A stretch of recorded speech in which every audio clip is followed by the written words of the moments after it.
gibt eine Studie, die gezeigt hat, Menschen nach einem Herzinfarkt, wenn die es schaffen, jeden Tag ihren Körper zu benutzen, also ganz primitiv, wie ich es vorhin gesagt habe, dann können die ihr Risiko, auf diesen Herzinfarkt folgenden 4 Jahren zu versterben, einen weiteren Herzinfarkt zu erleiden oder einen Schlaganfall zu erleiden, halbieren. Alleine dadurch. Ja, da kommen noch die ganzen anderen guten Dinge, die ich tun kann, noch oben rauf. Und jetzt kommt der Riesenskandal. Die allermeisten Menschen nach Herzinfarkt tun es nicht. Und ich sehe das in meinen Coachings immer wieder. Perspektive Ausland. Der Podcast für Unternehmer und Freiberufler, die es ins Ausland zieht. Egal ob Steuerplanung, Auslandsfirmengründung oder Lifestyle-Fragen. Hier geht's jede Woche zur Sache. Und hier sind deine Gastgeber, Daniel Taborek und Sebastian Sauerborn. Wenn du auswanderst ins Ausland, dann tust du das ja meistens, weil du deine Lebensqualität verbessern willst, weil du dem Stress des Berufs, des Alltags, vielleicht auch dem politischen Umfeld entfliehen willst. Aber trotzdem gibt es Gründe, weiter auf deine Herzgesundheit zu achten. Und heute sprechen wir mal mit Dr. Stefan Waller darüber, was du tun kannst, wenn du ins Ausland auswanderst, um alles dafür zu tun, dass deine Lebensqualität weiter erhalten bleibt, vielleicht sogar verbessert wird, indem du nämlich auf die Gesundheit deines Herzens achtest. Und naja, wie gesagt, das Herz ist ja so eine Sache. Wir haben noch nie eigentlich bei uns auf dem Kanal über das Herz gesprochen. Wird es Zeit. Genau, es wird Zeit. Und das Herz ist ja eines der wichtigsten Organe oder eine Maschine, kann man schon fast sagen. Wir nehmen es wahrscheinlich selbstverständlich, obwohl es ja Meisterleistung vollbringt, unser Herz jeden Tag. Und manchen sind vielleicht so Fakten bekannt, wie sie wissen vielleicht, dass es 100.000 Liter Blut am Tag, 100.000 Mal schlägt und 7.500 Liter Blut am Tag ungefähr durch die Gegend pumpt. Aber wir wollen heute mal über eine ganz andere Seite und Fragen sprechen, weshalb es wichtig ist, auf das Herz zu achten und was man noch alles wissen sollte über sein Herz. Eben ganz speziell auch dann, wenn man mit Stress und Belastung oder wenn man Stress und Belastung ausgesetzt ist, eben auch in Verbindung mit vielen Reisen, mit vielleicht Wohnsitzwechsel, ist auch viel emotionaler Stress damit verbunden. Wenn man gerade mit Kind und Kegel vielleicht ein anderes Land zieht. Und wir wollen einfach mal 3 Dinge heute besprechen mit dir, lieber Stefan. Das erste ist, wie kann man selber herausfinden, dass man gefährdet ist? Dann zweitens, welche Warnsignale gibt es? Und wie kann man sich schützen?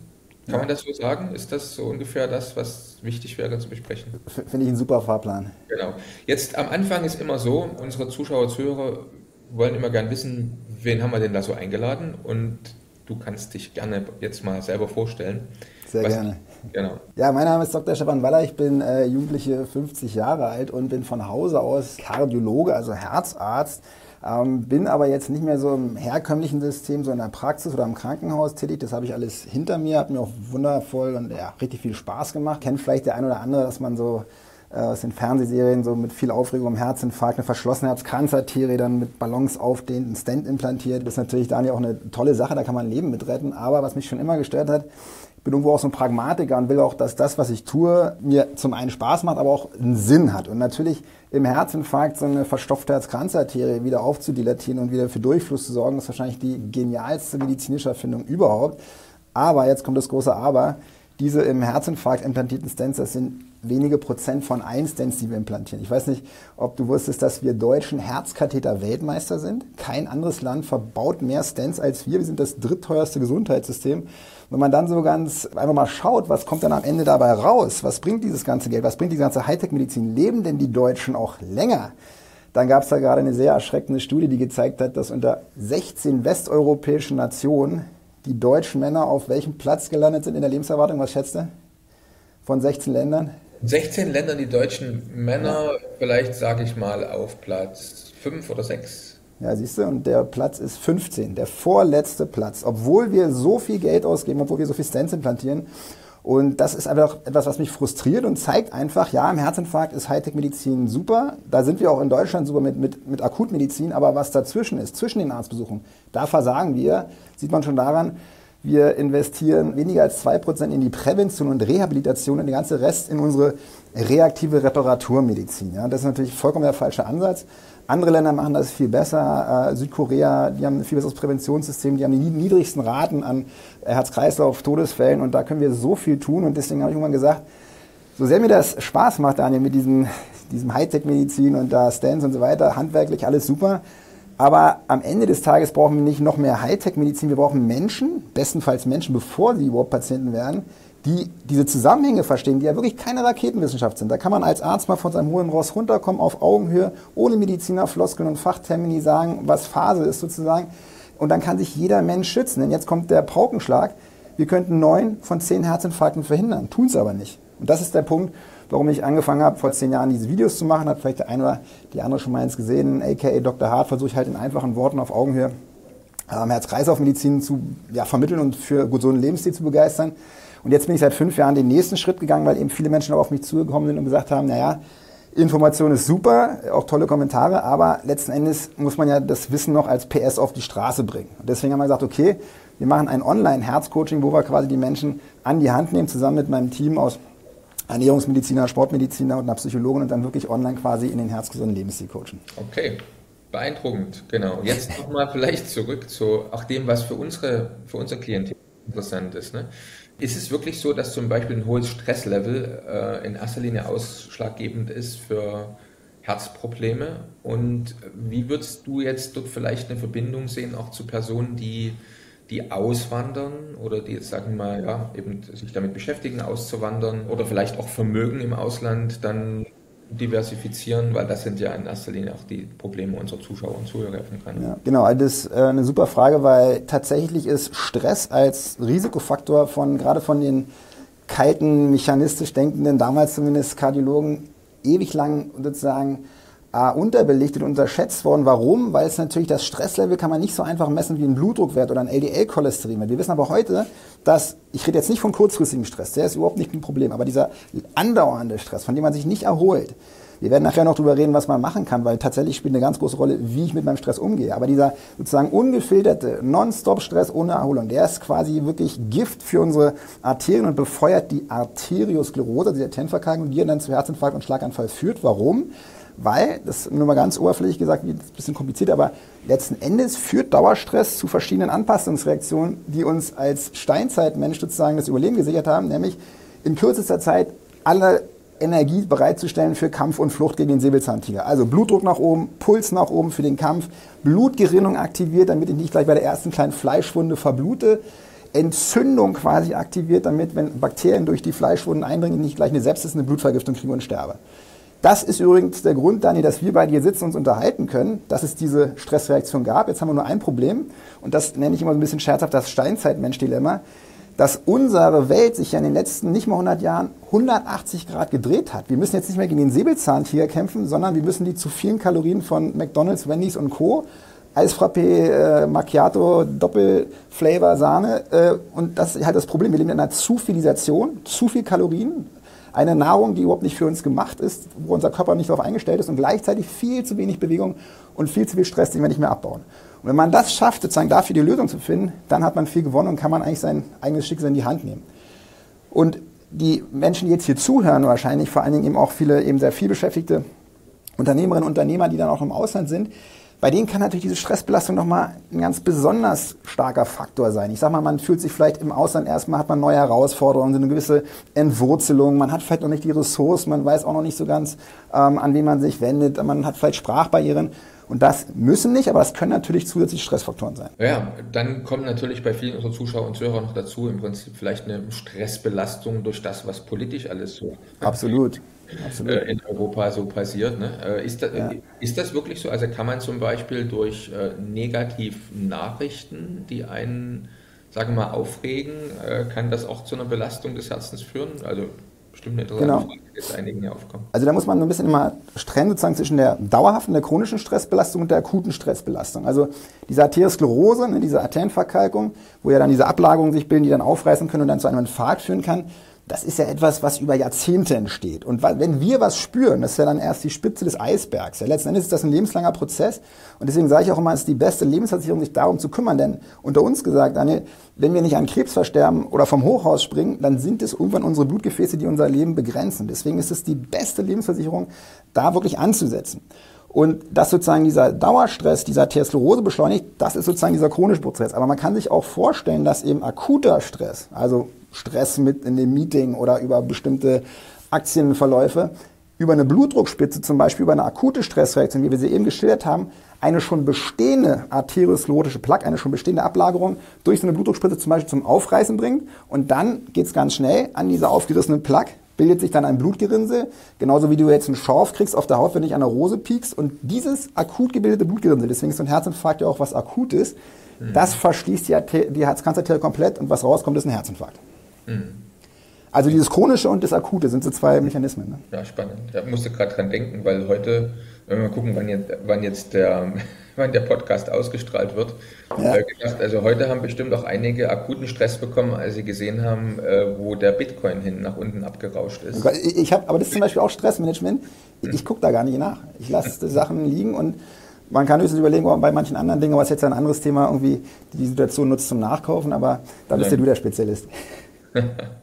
Also, jetzt mal vielleicht eine wichtige Frage, wobei ich an der Stelle auch mal alle Zuschauer und Zuhörer einladen möchte. Schreibt doch gerne auch Fragen noch, die euch jetzt zum Thema kommen, in die Kommentare und wir reichen das dann an den Stefan gerne weiter. Wenn also noch Fragen vielleicht euch aufkommen zu dem Thema, die wir jetzt hier nicht beantworten können in der Stunde, die wir miteinander sprechen, dann gerne reinschreiben. Ne?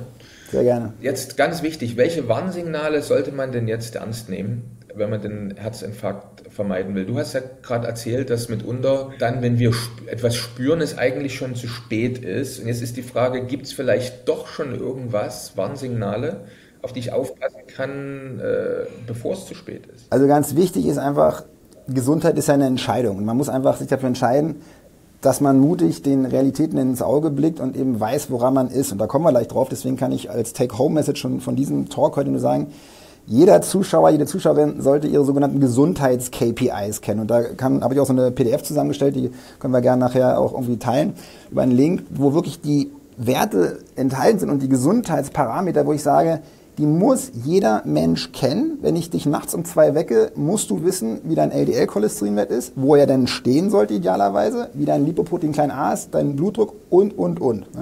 Das sind Lebensversicherungen. Es ist unglaublich, wenn man sich überlegt, jeder, der ein Auto hat oder vielleicht sogar ein Flugzeug fliegt, was auch immer, hat 50.000 verschiedene Anzeigen, Reifendruck, Luftdruck, Außentemperatur, Benzinstand und so weiter.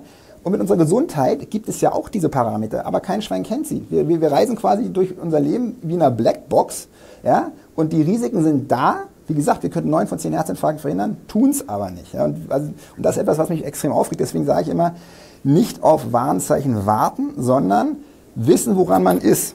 Wenn man aber schon Warnzeichen hat, wie zum Beispiel, dass man einfach, also das sind ja die typischen Risikofaktoren, die sollte man auch nicht einfach verdrängen, sondern eben, wenn ich jetzt weiß, ich schlafe seit Ewigkeiten schlecht, ja, wenn ich weiß, ich habe früher nicht wie ein Mönch gelebt, ich habe viel geraucht, wenn ich weiß, ich habe einen zu hohen Blutdruck, wenn ich weiß, ich habe brutale Stressbelastung, ich habe ständig Herzrasen, Herzstolpern, wenn ich schlimmstenfalls wirklich schon auch Brustdruck spüre, ne, das ist ja diese typische Angina pectoris, die dann wirklich schon für eine Durchblutungsstörung sprechen kann und da muss man sich vergegenwärtigen, wenn das auftritt, ne, dass sozusagen eine Durchblutungsstörung des Herzens Druck auf der Brust sozusagen vor sich bringt, dann ist ja die Arterie schon zu 3/4 eingeengt. Ja? Also dann ist es ja schon eine ganze Weile am Laufen, wir haben es nur nicht gemerkt. Ne? Das ist genau das Problem.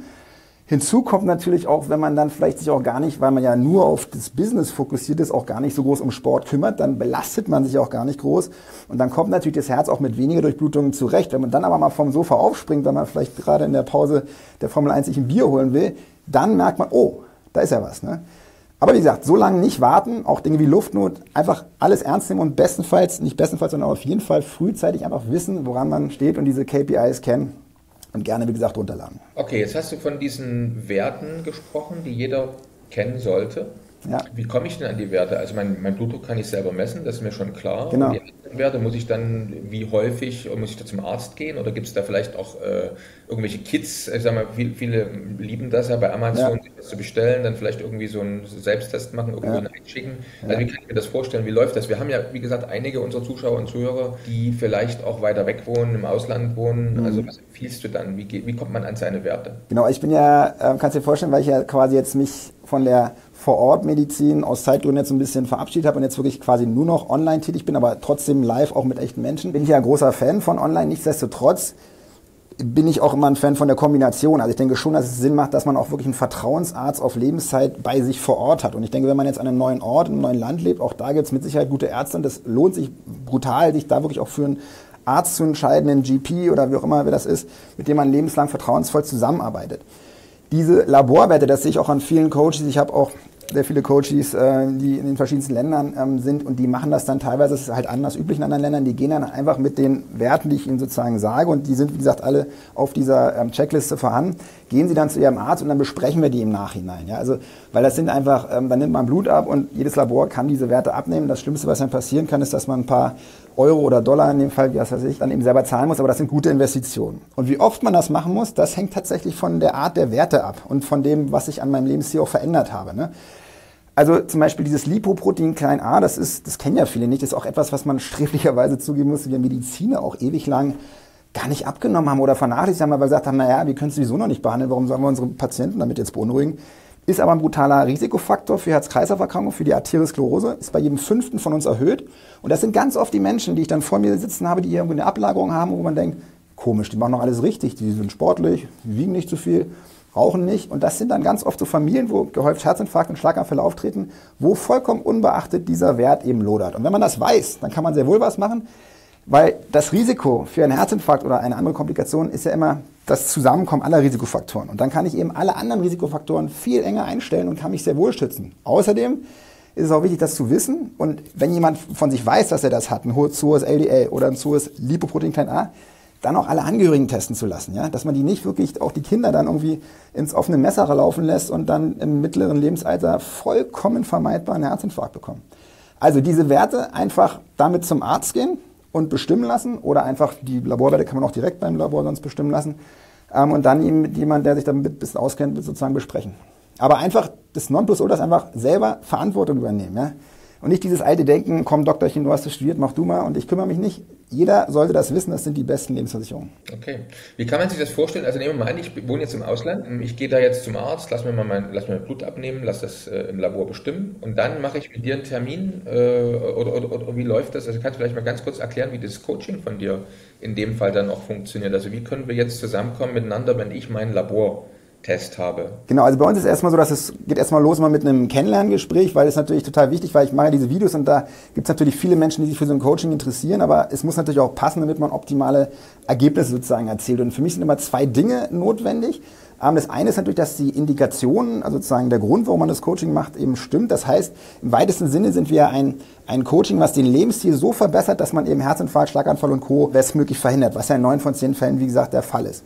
Das heißt, diese Menschen haben eben entweder schon eine Arteriosklerose, vielleicht eine Ablagerung, eine Plaque in der Halsschlagader festgestellt worden, oder sie haben einen Herzinfarkt gehabt, oder noch besser, sie haben das gar nicht, aber sie haben die entsprechenden Risikofaktoren. Habe ich auch ganz oft, dass Menschen noch gar keine Arteriosklerose haben, aber sie haben ein sogenanntes metabolisches Syndrom. Das ist ja dieser medizinische Fachbegriff für das Zusammenrotten dieser gefährlichen Herz-Kreislauf-Risikofaktoren. Also du weißt schon, zu klein fürs Gewicht, vielleicht mal geraucht, sagen eine Fettsucht, eine Adipositas, Bluthochdruck, Stoffwechselwerte außer Rand und Band, Hypercholesterinämie, also schlechte Blutfette, auf dem Weg zum Diabetes oder schon Diabetes vorhanden. Ne? Und wenn man das mal sich genau anguckt, dann ist das statistisch gesehen schon bei jedem Zweiten sowieso der Fall. Also für die allermeisten eignet sich.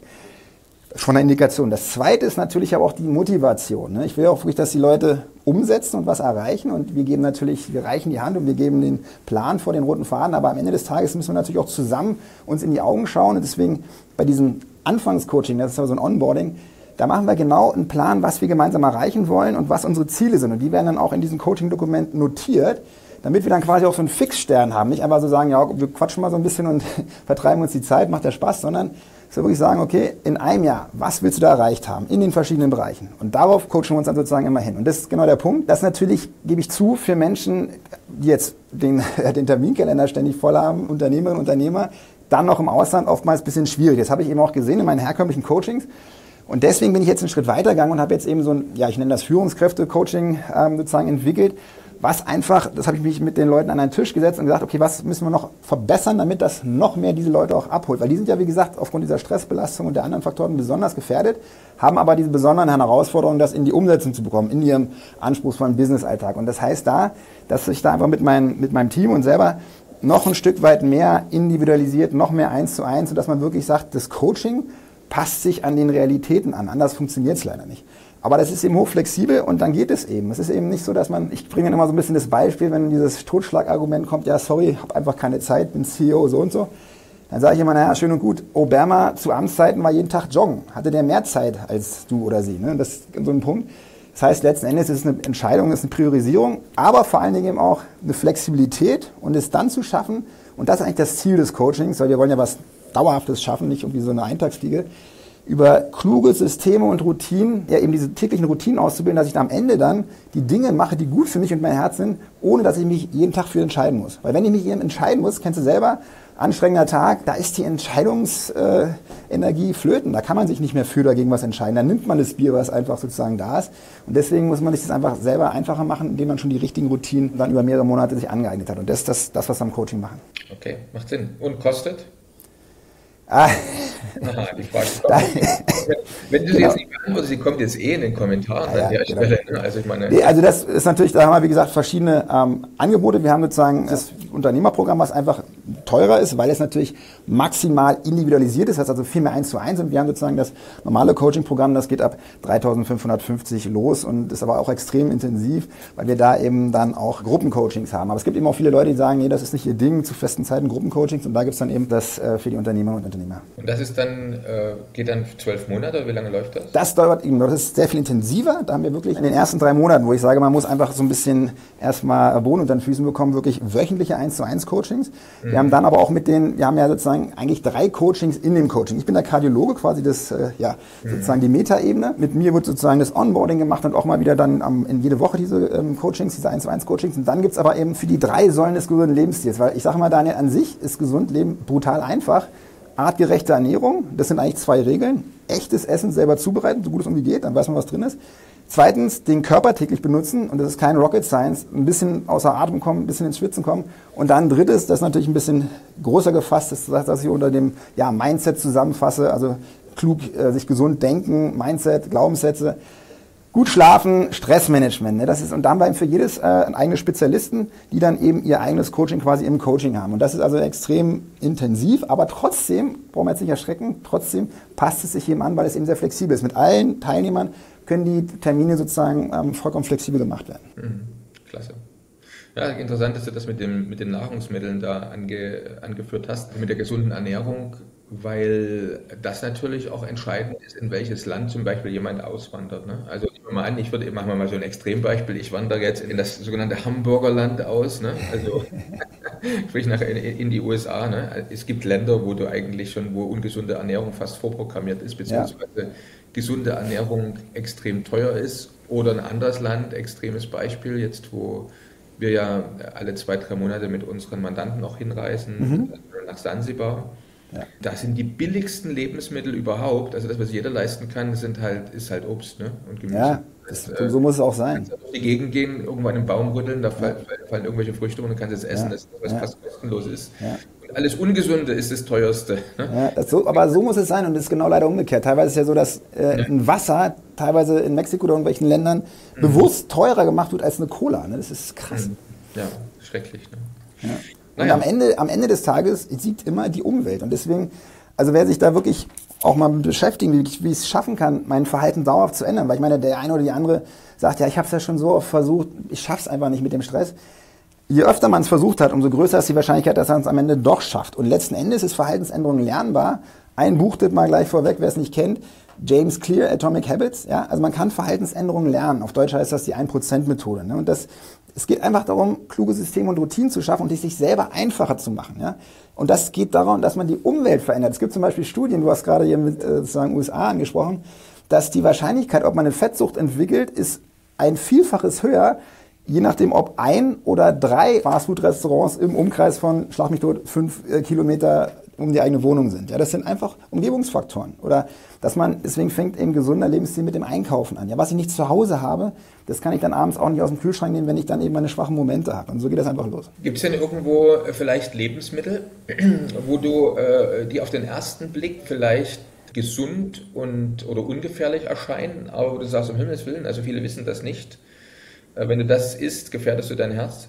Obwohl du vielleicht denkst, es ist gesund? Gibt es da was? Ja, das gibt es auf jeden Fall. Also der Klassiker, ich glaube, die größte Gesundheitsgefahr, oder ja, kann man auch schwer so ein Ranking machen, aber eine der größten Gesundheitsgefahren, eben auch dadurch, dass unsere Nahrungsmittelindustrie, Big Food, das überall rein macht, weil es einfach verkaufssteigernd ist und gut schmeckt, ist natürlich die Zuckerbelastung. Und da muss man ganz klar sagen, wird eben auch leider viel getrickst, und da muss man wirklich aufpassen. Und was jetzt du ansprichst, da würde super reinpassen, der handgepflückte, 100%ige Bio-Demeter-Apfelsaft oder wo auch jetzt Firma ist egal, aber das ist natürlich alles schön, Bio ist eine super Sache, aber der 100%ige Saft ist natürlich trotzdem vollgepackt mit Zucker. Ja?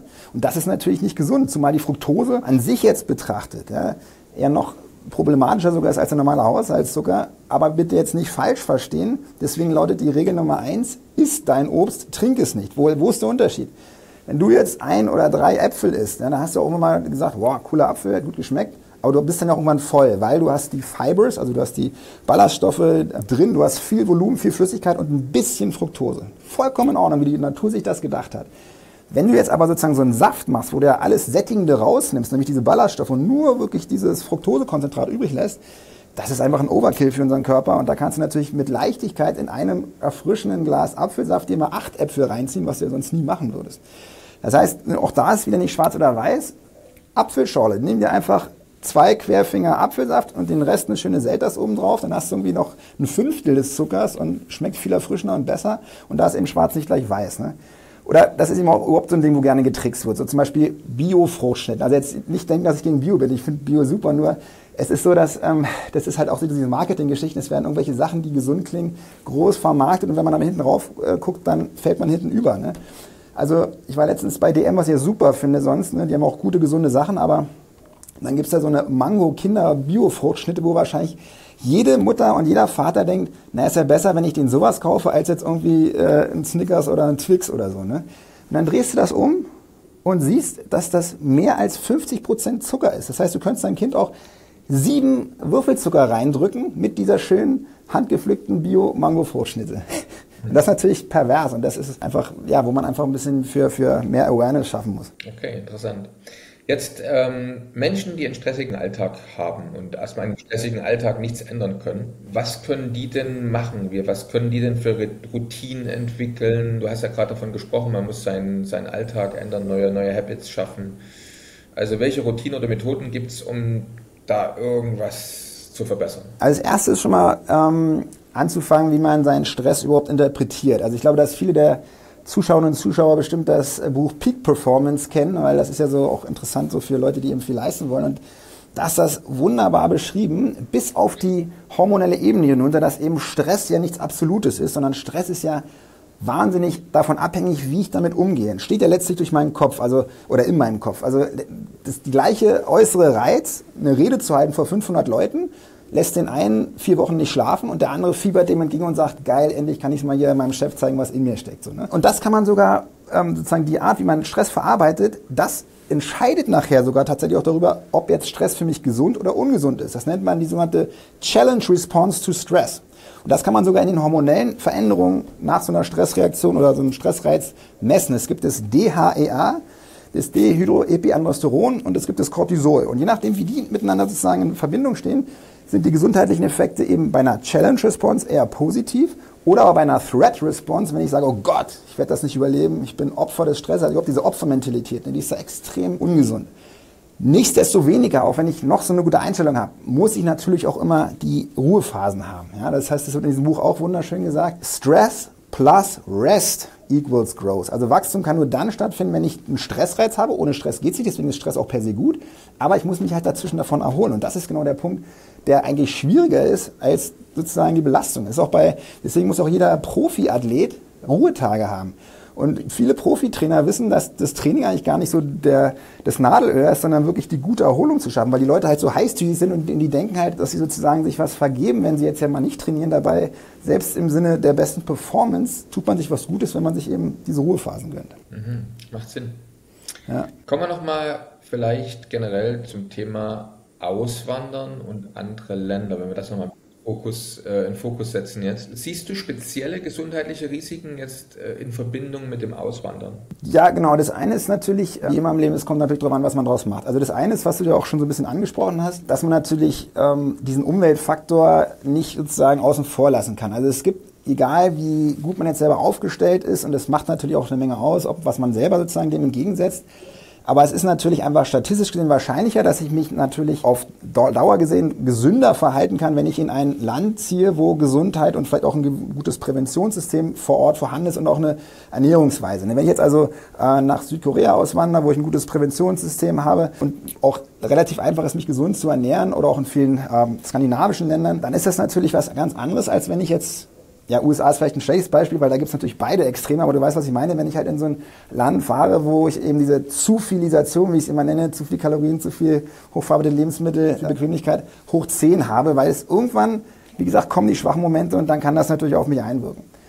Das ist das eine und das andere ist natürlich noch zusätzliche Faktoren, dass ich natürlich am Anfang auch erstmal wieder Fuß fassen muss. Also in meinem Heimatland, da habe ich eben schon bestehendes Netzwerk. Ich kenne die Spezialisten hierfür und dafür. Ich habe meinen seit Jahrzehnten anvertrauten Hausarzt und das muss ich natürlich alles erstmal wieder finden, wieder aufbauen. Und dann natürlich auch das soziale eigene Netzwerk. Das ist natürlich auch wiederum, sind wir auch wieder beim Stress, hat man früher auch unterschätzt oder so für so eine weichen Faktoren gehalten. Ein fehlender Freundeskreis oder ein fehlendes soziales Netzwerk ist natürlich auch ein brutaler Stressfaktor. Also genau wie auch Verheiratete länger leben als Unverheiratete und wie sogar ein Hund dazu beiträgt, länger zu leben. Nicht nur wegen dem Gassi gehen, was natürlich auch gut ist, sondern auch wegen dieser emotionalen Komponente. Und wenn man jetzt im schlimmsten Fall vielleicht alleine irgendwie auswandert und noch keine, aufgrund der kulturellen Unterschiede vielleicht auch noch keinen Freundeskreis hat, dann ist das natürlich auch ein Stressfaktor. Das heißt, man muss dann wirklich die Flucht nach vorne antreten und wirklich gucken, wie kann ich sozusagen schnell für Kontakte sorgen und wie kann ich vor allen Dingen auch mein Netzwerk aufbauen und wenn ich vielleicht schon weiß, ich habe ein Herzthema, auch wirklich als erstes gucken, wie ist das Netzwerk. Ja? Also einen Notfallplan B haben. Wenn ich jetzt Angina pectoris habe, was mache ich? Welche Nummer rufe ich an? Wo ist das nächste Krankenhaus mit einem Herzkatheter? In 9 von 10 Fällen wird es gar nicht eintreten, aber man fühlt sich dann auch viel besser, weil man weiß, man wüsste im Ernstfall, was zu tun ist. Absolut. Ja. Also da proaktiv wirklich gucken, dass man da einfach gut aufgestellt ist. Gibt es denn jetzt Länder, sagen wir mal so, die No-Go-Areas sozusagen, wo du sagst, also diese Länder würde ich jetzt aus diesen Gründen, Herzgesundheit, würde ich abraten oder vielleicht besonders Top-Länder, die man zum Auswandern in Betracht ziehen kann? Wie gesagt, also Top-Länder sind sicherlich skandinavische Länder, weil die ein sehr gutes Gesundheitssystem haben und auch Prävention schon sehr weit denken. Südkorea hatte ich vorhin auch genannt, überhaupt viele südostasiatische Länder, wo auch einfach nur eine gute Ernährungsweise und auch vielleicht ein bisschen der Umgang mit Stress irgendwie ein anderer ist. Aber letzten Endes kommt es natürlich immer auf die Person selber auch an. Ja? Wenn ich jetzt eben in ein anderes Land fahre und dann kommt es eben noch darauf an, wenn ich eben schon weiß, ich habe jetzt irgendwie eine koronare Herzkrankheit, dann muss ich und dann ist halt die Frage, ob ich vielleicht in ein Land ziehe, wo eine Notfallversorgung einfach nicht so gewährleistet ist, weil es eben keine invasive kardiologische Diagnostik, keine Herzkathetermöglichkeiten in absehbarem Abstand irgendwo gibt. Da muss man sich das einfach überlegen oder zumindest dann einen guten, ich sag mal, Rescue-Plan überlegen. Wobei, selbst wenn der noch so gut ist, ist es immer eine Zeitverzögerung. Und Zeit ist ja, wie man so schön sagt, im Herzinfarkt Herzmuskel. Aber man selber kann extrem viel machen. Also das Entscheidende ist wirklich, dass man einfach selber genau den Gefahren ins Auge sieht und dann einen entsprechenden Rescue-Plan sich überlegt und einfach proaktiv die Dinge angeht. Und das gilt ja insgesamt für die Gesundheit und eben nicht verdrängt und Fokus nur auf mein aktuelles Projekt und alles andere später, sondern einfach wirklich den Ding ins Auge sehen und dann kann ich wirklich, das ist ja das Schöne, mit low-hanging fruits kann ich mit wenig so viel erreichen. Ne? Und das ist auch etwas, was ich immer in meinen Vorträgen so ein bisschen, da habe ich so eine schöne, mit Journey, mit so einer KI, so eine schöne Grafik gemacht mit so einem karottenfutternden 55-jährigen Superkörperathleten und einem eben, so wie man sich vorstellt, von der Currywurstbude, metabolisches Syndrom, adipösen Menschen, der Bierchen und Hamburger isst und dann sozusagen gesagt, okay, wer profitiert denn von beiden mehr von einer Verhaltensänderung? Und das ist natürlich Faktor 10 der Pommesbudenmensch, ne? Weil je höher dein Ausgangsrisiko ist, umso mehr bringt alles, was du jetzt in die richtige Richtung tust. Der arme karottenfutternde Athlet, der muss sich jetzt brutal anstrengen. So ein bisschen Pareto-Prinzip. Ne? Wenn der jetzt noch ein paar Prozentpunkte Lebenszeit rausschlagen will, dann muss der schon sich richtig Gedanken machen. Der andere, der geht einfach ein bisschen spazieren jeden Tag, isst mal ein bisschen vernünftiger und der hat dann schon wirklich 20, 30, 40% seines Risikos reduziert. Allein damit. Ne? Interessanter Punkt. Ja, deswegen ist es wirklich, jeder sollte sich motivieren lassen. Es ist nie zu spät. Und ich kann mit wenig so viel machen und nicht warten, das kann ich wirklich immer nur jedem sagen, ich sehe es ja immer wieder. Man verdrängt es, weil einfach diese ganzen Dinge im Alltag, Business, die so laut sind, die immer sofort die Aufmerksamkeit erhaschen. Und dadurch vernachlässigt man die Sachen, die eben wirklich wichtig auf die Lebenszeit bezogen werden. Und deswegen, ich glaube, wir waren vorhin auch kurz auf die Systeme und Routinen gesprochen, was man eben wirklich als erstes tun sollte, neben dem, dass man einfach mal sagt, ich mache jetzt nach diesem Video direkt, greife ich zum Hörer, mache einen Termin bei meinem Arzt und gehe diese KPIs durch, die ich mir dann nach dem Video runterladen kann, ist wirklich der nächste Punkt zu sagen, ich entscheide mich für Gesundheit und ich greife das jetzt an und geh da los. Ja? Das ist das Allerwichtigste. Absolut, ja. Kannst du vielleicht nochmal trotzdem ganz kurz auf die wichtigsten Werte eingehen, die jetzt jemand, der also viel durch die Gegend reist oder der halt ins Ausland umgezogen ist, Stress hat und so weiter und so fort. Also welche Werte sollte man, wenn man seine Herzgesundheit kontrollieren will, unbedingt überprüfen lassen regelmäßig? Genau. Und da haben wir auch den großen Vorteil, dass wir leben auch in einer tollen Zeit, passiert ja wahnsinnig viel gerade, dass ja quasi die Diagnostik aus diesen Elfenbeintürmen der Krankenhäuser und Praxen ja in die Lebenswelt der Menschen kommt. Mit diesen ganzen Smartwatches und Smartphones und was alles gibt, die ja wahre Wunderwerke sind von dem, was da sozusagen alles drin verbaut ist. Und damit kann man ja mittlerweile entweder direkt oder mit noch einem zusätzlichen Adapter, der da in Bluetooth rankommt, fast jede Körperfunktion messen. Und das ist mittlerweile auch eine Qualität, die man ernst nehmen muss. Also, das Erste, was jeder wissen muss, ist, wo steht denn mein Blutdruck? Und ich meine jetzt nicht eine Blutdruckspitze jetzt einmalig, wenn ich mich jetzt mit dir in einem Meeting streite, sondern mein mittlerer Blutdruck. Und jetzt ist natürlich so eine Sache, ist auch ein bisschen schwierig, dass natürlich viele Leute dann irgendwie nervös sind, wenn sie zum Arzt gehen, ist dieser Weißkittelübertonus und letzten Endes zählt ja, jetzt natürlich, wenn er extrem ausreißt, das ist auch nicht gut, aber der mittlere Blutdruckwert. Ne? Und da ist es unheimlich wichtig, dass man vielleicht auch, wenn man nicht sowieso regelmäßig zum Arzt geht, dass man dann eben guckt, das kann man auch selber messen. Es gibt zum Beispiel verschiedene Armbänder, die muss man einmal am Anfang eichen gegen so ein Manschettengerät und dann können die sozusagen kontinuierlich über so eine Fotoplethysmographie die Blutdruckkurven messen. Und dann kann man sich wunderschön auf dem Handy nachher zeigen lassen, okay, wie stand denn mein Wert am Tag, in der Nacht. Das ist zum Beispiel auch eine super wichtige Aussage, Daniel, wenn der Blutdruck nachts schön abfällt, dann nennt man das Dipping, das ist dann schon mal ganz gut. Und wenn er dann in Anführungsstrichen nur tags hoch ist, dann spricht das eher so ein bisschen für die Stressbelastung. Wenn er nachts gar nicht runtergeht, dann kann zum Beispiel sowas wie eine schlafbezogene Atmungsstörung vorliegen. Das heißt, der Grund auch, warum man dann den ganzen Tag immer so gerädert ist, weil man gar nicht erholsam schläft, weil man durch so ein Schlaf-Apnoe-Syndrom ständig aufwacht und am nächsten Tag weiß man zum Beispiel nicht. Also da kann man unheimlich viel Informationen draus ziehen. Also der Blutdruck, das ist ja weltweit gesehen der Risikofaktor, der am meisten übersehen wird und der sozusagen die meisten Lebensjahre fordert. Das Zweite, was jeder kennen sollte, ist ein LDL-Cholesterinwert. Ja, und das ist eine einfache Messung übers Labor, kostet keinen Euro. Und da muss einfach jeder wissen, wo er stehen sollte. Die Zielwerte, um das vorwegzunehmen, sind allerdings nicht absolut, sondern die hängen davon ab, was ich denn sonst noch so an Risikofaktoren mitbringe. Also Beispiel, wenn ich schon weiß, ich habe eine Arteriosklerose, dann gehöre ich zu den sogenannten Hochrisikopatienten und dann muss ich halt maximal niedrig einstellen. Denn wir wissen schon seit Rudolf Virchow, ohne Cholesterin gibt es keine Arteriosklerose, weil die Arteriosklerose ist eine entzündliche Erkrankung der Arterienwand, die eben ausgelöst wird durch das Cholesterin, was per se nicht gut oder schlecht ist, aber was da eben so nicht hingehört. Und deswegen, wenn ich schon Arteriosklerose habe, dann sollte dieser Wert unter, kann man sich gut merken, 55 Milligramm pro Deziliter liegen. Ja. Dann gibt es weitere Blutwerte, die sind alle auf dieser Checkliste, wie gesagt, drauf. Das ist das Lipoprotein a, was wir vorhin besprochen hatten. Ja, dieser kleine freche Bruder des LDL-Cholesterins, was eben bei jedem 5. genetisch bedingt ist, muss man auch verstehen. Da hat man nicht Schuld oder so, das ist einfach Genetik. Ja. Erhöht ist und was man dann eben auch sehr, sehr ernst nehmen muss, weil das natürlich ein Faktor ist, der aufgrund der Genetik seit Kindesbein quasi auf der Arterien einwirkt. Und dann ganz wichtig, gerade Stichwort USA, aber ist bei uns auch nicht viel besser. Jeder zweite Erwachsene von uns, also einer von uns beiden, hat schon Diabetes oder ist auf dem Weg dahin. Ja? Und wenn wir beide nicht betroffen sind, dann sind es woanders zwei. Also das ist genau der Punkt. Und das ist das Problem in unserem, leider nicht Gesundheitssystem, sondern eben Krankheitsverwaltungssystem. Wir warten, bis die Werte so sind, dass man sagt, jetzt hat er Diabetes, jetzt machen wir was. Dabei ist das natürlich etwas, was über Jahrzehnte entsteht. Ja? Und es gibt ja diesen Prädiabetes, diese Vorform, und die kann ich auch messen. Da gibt es diesen HbA1c-Wert. Ja? Und den muss ich natürlich bestimmen. Und da muss ich nicht warten, bis ich sozusagen einen voll ausgewachsenen Diabetes habe, sondern ich mache diesen HbA1c-Wert. Ich kann auch noch einen anderen Wert, sozusagen so einen nüchternen Blutzuckerwert abnehmen. Und wenn der nüchterne Blutzuckerwert zum Beispiel, also wenn ich wirklich morgens da lange genug nichts gegessen habe und wenn der eben über 100 ist, kleiner 126 über 100, dann ist das eben ist das nicht normal. Da muss ich tätig werden. Genauso wenn der HbA1c zwar noch nicht über 6,4 ist, was in Diabetes sozusagen definiert wird, aber eben schon über 5,7 ist. Und das sind eigentlich Dinge, wenn ich dann angreife, kann ich den Diabetes noch verhindern. Und der Diabetes, Daniel, das ist quasi der brutale Beschleuniger der Arteriosklerose. Wenn ich den erst habe, dann geht's rasant. Ja. Auch eine Lebensstilerkrankung kann ich theoretisch auch durch Lebensstil loswerden. Ne. Aber das ist der nächste Faktor. Da gibt es noch weitere Faktoren. Ich muss natürlich das Standardlabor Nierenfunktion. Ganz viele Menschen rennen da draußen rum, haben eine Nierenschwäche, was wir auch wissen, was auch ein brutaler Risikofaktor für die Arteriosklerose ist.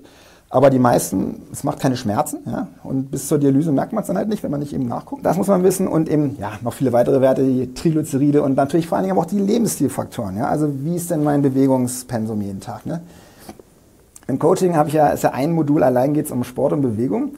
Und da am Anfang der Module will ich immer die Menschen wirklich mit den eiskalten Fakten so überzeugen, dass sie nicht denken, okay, der Dr. Hart, der kann ja viel quatschen, aber im wirklichen Leben ist alles anders. Nein, gibt eine Studie, die gezeigt hat, Menschen nach einem Herzinfarkt, wenn die es schaffen, jeden Tag ihren Körper zu benutzen, also ganz primitiv, wie ich es vorhin gesagt habe, bisschen außer Atem kommen, bisschen ins Schwitzen kommen, dann können die ihr Risiko, auf diesen Herzinfarkt folgenden 4 Jahren zu versterben, einen weiteren Herzinfarkt zu erleiden oder einen Schlaganfall zu erleiden, halbieren. Alleine dadurch. Ja, da kommen noch die ganzen anderen guten Dinge, die ich tun kann, noch oben rauf. Und jetzt kommt der Riesenskandal.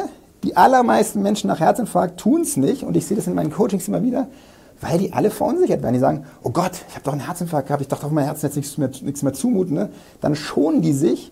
Und das ist auf lange Sicht das Falscheste, was ich machen kann, weil ich ja sozusagen den Nummer 1 Schutzfaktor meinem Herzen, nämlich Bewegung und Aktivität, vorenthalte. Ganz davon zu schweigen, dass meine Lebensqualität beschissen ist, wenn ich mich irgendwie wie so eine Mimose nur noch quasi schone und irgendwo nicht mehr am Leben teilnehme. Klingt überzeugend, wie du das sagst. Ist es auch. Schön, du.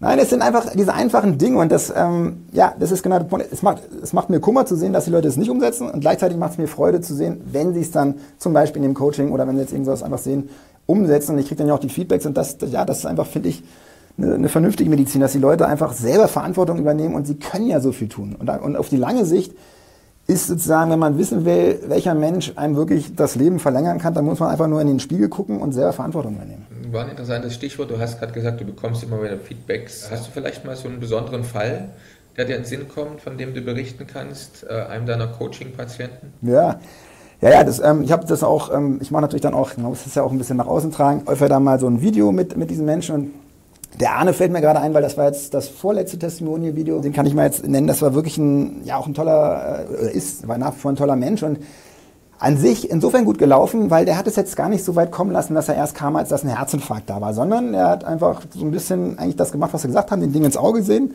hat auch so eine Führungsstellung gehabt in seinem Unternehmen, hat eben viel Stress gehabt und hat dann eben im Rahmen so einer Vorsorgeuntersuchung gesehen, aha, da ist tatsächlich eine Ablagerung. Ja. Und an Risikofaktoren war eben bei ihm tatsächlich das LDL-Cholesterin erhöht. Aber das ist ja auch immer so in der öffentlichen Wahrnehmung. Es gibt ja neben Corona nichts, was mehr diskutiert ist als die böse Pharmaindustrie und Statine und Cholesterin. Und er hat eben lange Zeit, soll ich jetzt wirklich diese Statine nehmen? Ich fühle mich doch gut, mir geht's doch gut, ich bin auch noch nicht so alt. So. Und das hat ihn irgendwie so zermürbt. Und das ist ja auch, wenn man ständig so dieses Kopfkarussell hat, das nimmt ja auch Performance raus. Und dann ist er darüber letztendlich zu uns gekommen. Und wir haben dann wirklich das geschafft, über den Lebensstil und über eine Mini-Dosis. Deswegen ist er auch nicht schwarz oder weiß. Ne? Also ob man jetzt ein schlechtes Statin in hoher Dosis nimmt, was mir dann vielleicht wirklich irgendwelche Nebenwirkungen macht, oder das beste Statin in einer Mikroeinstiegsdosis, die aber, Pareto-Prinzip, schon 80% der LDL-Senkung macht, ist ja ein Riesenunterschied. Und er hat es tatsächlich geschafft, von einem sehr hohen LDL-Cholesterinwert mit der Einstiegsdosis, mit der niedrigsten Dosis dieses Statins in den Zielbereich zu kommen und sogar noch weit drunter. Und jetzt kommt's, wir wollen ja nicht nur Laborzettelwerte verbessern, er braucht keine Blutdruckmedikamente mehr. Er ist, und deswegen, das Interview war 2 Jahre nach dem Coaching jetzt gemacht, deswegen ist es auch keine Eintagsfliege. Er hat es geschafft, 20 Kilo nicht nur abzunehmen, was ja viele schaffen, sondern auch zu halten durch eine dauerhafte Veränderung seiner Ernährung. Und da ist er sogar, muss man auch sagen, einen Schritt weitergegangen als das, was wir sozusagen empfehlen. Also das empfehlen wir auch, aber das fordern wir nicht. Nämlich er ist wirklich komplett vegan geworden. Und hat dann eben nicht nur diesen Gewichtsverlust von 20 Kilogramm erreicht, seinen Blutdruck normalisiert, seine Blutfette verbessert, Blutzucker alles verbessert, sondern er hatte vorher auch eine schwere Psoriasis. Also kennst du vielleicht diese Schuppenflechte, ne? Musste da immer mit Cremes und so weiter. Und heute ist die wie weggeblasen. Ja? Also er kommt morgens ins Bad, sieht dann noch diese Salben stehen und er braucht die einfach nicht mehr. Ne? Und das ist natürlich ein wunderschönes Beispiel. Ist natürlich ein ongoing process. Ne? Das Thema Stress ist natürlich weiterhin vorhanden. Er hat da große Fortschritte gemacht, aber das ist natürlich etwas, wo man auch ein Leben lang dranbleiben muss. Und ganz ehrlich, auch ich habe mit Stress zu tun und ich kann aber einfach nur sagen, es gibt nichts, was sich mehr lohnt, gut, Blutdruckeinstellung auch, aber eben sich sozusagen mit einem guten Stressmanagement auseinanderzusetzen. Und da kann man viel, viel machen. Absolut, ja. Ja, klasse. Jetzt, wenn du jetzt dem Unternehmer oder Auswanderer nur 3 Dinge mit auf den Weg geben könntest, um sein Herz gesund zu halten, welche 3 Dinge, die wichtigsten 3 Dinge wären das? Naja, also ich würde mit dir verhandeln, zu sagen, ob man eine Metaebene und dann 3 Dinge sagen dürfte. Ich würde sagen, das erste sozusagen ist eine Entscheidung zu treffen. Health first, weil ohne Gesundheit, klingt jetzt wie ein Kalenderspruch, aber ist ja so, ohne Gesundheit ist alles nichts. Ja, ist vielleicht nicht alles, aber ohne Gesundheit ist alles nichts. Und letzten Endes, wenn es mir schlecht geht, geht es auch dem Unternehmen schlecht. Und wenn ich mich entschlossen habe, den Ding ins Auge zu sehen, dann geht es eben darum, wie gesagt, seine Gesundheits-KPIs zu kennen und dann kann man eben 3 Dinge tun und das sind eben die 3 Säulen des gesunden Lebensstils, so ein bisschen neudeutsch gesagt, eat right, move right, think right. Und das ist überhaupt nicht kompliziert, ja, das ist auch, was mich immer so aufregt, dass die Dinge immer so in den Medien dargestellt werden, als ob das ein Buch mit 7 Siegeln ist. Bestes Beispiel Ernährung, ist brutal einfach. Wie gesagt, es geht nicht um Low Fat, Low Carb, Paleo, schieß mich tot, sondern echte Nahrungsmittel selber zubereiten, so oft es irgendwie geht. Ja, damit hat man 9 von 10 Ernährungsfragen gelöst. Zweites, move right, auch da, sieh einfach zu, dass du deinen Körper jeden Tag benutzt, so wie es für uns geschaffen ist. Und zwar ist das nicht nur Ausdauer und nicht nur Krafttraining, sondern wie es unsere Vorfahren gemacht haben. Die haben auch nicht den ganzen Tag nur die Antilope gejagt oder nur den Baumstamm von rechts nach links, die haben ihren ganzen Körper benutzt. Ja. Das ist das andere. Und dann eben dieses Riesengebiet, ja, dass man eben auch Mindset pflegt, dass man gesund denken lernt, dass man sich das bewusst ist, wie mächtig Glaubenssätze zum Beispiel sind, weil die entscheiden zum Beispiel darüber. Ja, 2 Menschen gleicher Intelligenz, gleicher Informationsgrad, gleiche Vorbildung, haben einen Herzinfarkt. Der eine kann sein Leben komplett umkrempeln, sagt nach 10 Jahren sogar, war schrecklich, aber eigentlich gut, dass ich einen Herzinfarkt gehabt habe, weil ich habe meinem Leben eine coole Richtung gegeben. Und der andere schafft es nicht und stirbt 5 Jahre später. Und die Ursache sind verschiedene Glaubenssätze. Ja, also auch wieder so ein Kalenderspruch, aber der wichtigste Erfolgsfaktor ist ja die Selbstwirksamkeitserwartung. Glaube ich, dass ich es schaffen kann oder glaube ich es eben nicht? Du wirst immer recht behalten. Ne? Klasse. Wenn jetzt jemand mit dir in Kontakt treten will und sagt, okay, ich will jetzt mal rausfinden, ist das was für mich? Will ich mich coachen lassen vom Dr. Stefan Waller? Und dem Team. Und im Team, genau. Genau. Ja, also es ist ganz unkompliziert. Also der erste Schritt wäre zum Beispiel, dass man mal sich diese Checkliste runterlädt, dass man mal guckt, wo man steht. Und die ist dann zum Beispiel auch eine super Leitfaden gleich für unser Gespräch, weil das biete ich sozusagen jedem an, ein 30-minütiges kostenfreies Orientierungsgespräch. Und auch wirklich, ich bin Arzt, kein Verkäufer. Es muss auch keine Angst haben, dass er da irgendwas übergestülpt bekommt. Am Ende entscheidet jeder selbst, was er will. Und es muss ja auch von beiden Seiten passen. Ne? Aber man kann dann sozusagen wir haben eine WhatsApp-Nummer, die wir gleich noch einblenden können in den Shownotes. Wir haben auch sozusagen ein Formular, wo man sich anmelden kann. Es gibt eine Informationsseite Dr.Hart, wie das englische Herz, -unternehmer.de, wo dieses Coaching erklärt ist. Dr.Hart-Unternehmer.de. Und da kann man sich dann auch anmelden für ein Gespräch. Also über alle diese verschiedenen Wege kommt man zu so einem Orientierungsgespräch. Und da nehmen wir uns dann wirklich, wie gesagt, Zeit, um einfach zu gucken, ob die Chemie stimmt, ob die, wie gesagt, die Indikation stimmt. Und dann eben, ob man wirklich Ansatzpunkte sieht. Und in den allermeisten Fällen gibt es wirklich so tolle, wo es mir dann schon in den Fingern juckt, zu sagen, Mann, da müssen wir jetzt ran. Und das ist so ein bisschen das einzige Problem an der Prävention ist, man sieht leider den Herzinfarkt, den man verhindert nicht, weil er hat ihn ja dann nicht, aber es ist natürlich trotzdem Lebensqualität, die man rausholt und man kann wirklich mit dem Coaching, nicht nur, weil ich jetzt so toll bin, sondern weil es einfach in der Natur der Sache ist, man kann Lebensjahre dazu gewinnen und vor allem auch Lebensqualität und zwar nach hinten raus. Wir wollen ja nicht nur die Lifespan, also das ist ja, was man in Deutschland beobachtet, die Menschen werden älter, aber dann liegen seit 10 Jahren mit Schnabeltasse, Pflegebett auf der Bettpfanne. Das wollen wir alle nicht, sondern wir wollen ja das Leben genießen, vielleicht irgendwo in der Sonne, was auch immer. Und das ist ja die Health Span. Und da kann ich extrem viel tun, dass ich eben wirklich das Leben mit Jahr, nicht nur das Leben mit Jahren fülle, sondern Jahre mit Leben. Und das liegt an mir selber. Und der zweite Effekt, neben dem, dass ich meine Lebensdauer, meine Lebensqualität nach hinten raus verlängern kann, wenn ich dann weiß, ich mache jetzt das Richtige. Ich habe einen roten Faden, ich habe jemanden an der Seite, der mir die Dinge erklärt, sodass ich jetzt die richtigen Dinge tue und zwar mit Überzeugung, nicht weil der Arzt sagt, du musst, dann bin ich auch im Hier und Jetzt viel entspannter, habe den Kopf wieder frei, kann auch mehr performen, weil ich einfach jetzt weiß, ich bin auf dem richtigen Weg, ich tue das Richtige und das ist etwas, was ich dann ganz schnell beobachte, so eine Entlastung im Hier und Jetzt, man fühlt sich einfach freier, weil man weiß, okay, endlich tue ich das Richtige und jetzt habe ich mal wieder den Kopf frei für andere Dinge im Leben. Klasse, sehr schön. Dann kann ich nur sagen, vielen herzlichen Dank, lieber Stefan. Danke, dass ich hier sein durfte. Also wer auch immer noch eine Frage hat, schreibt es gerne in die Kommentare, wir leiten das gerne weiter. Wir werden den Link für das PDF-Dokument und auch für die mit einblenden, beziehungsweise in den Shownotes auch darstellen. Genau, also eine WhatsApp-Nummer für die bei der Melanie, die kann das dann sofort weiterreichen und so kommen wir alles in die Shownotes.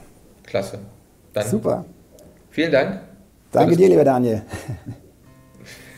Bist du Unternehmer, Freiberufler oder Investor? Zieht es dich schon lange ins Ausland? Mach heute den ersten konkreten Schritt in eine Zukunft mit mehr Geld und mehr Freiheit. Buche ein Beratungsgespräch mit Sebastian und seinen Kollegen. Unsere Kanzlei unterstützt Mandanten wie dich dabei, deine Steuerlast legal zu reduzieren, Vermögen aufzubauen und zu schützen und deine persönliche Freiheit zu maximieren.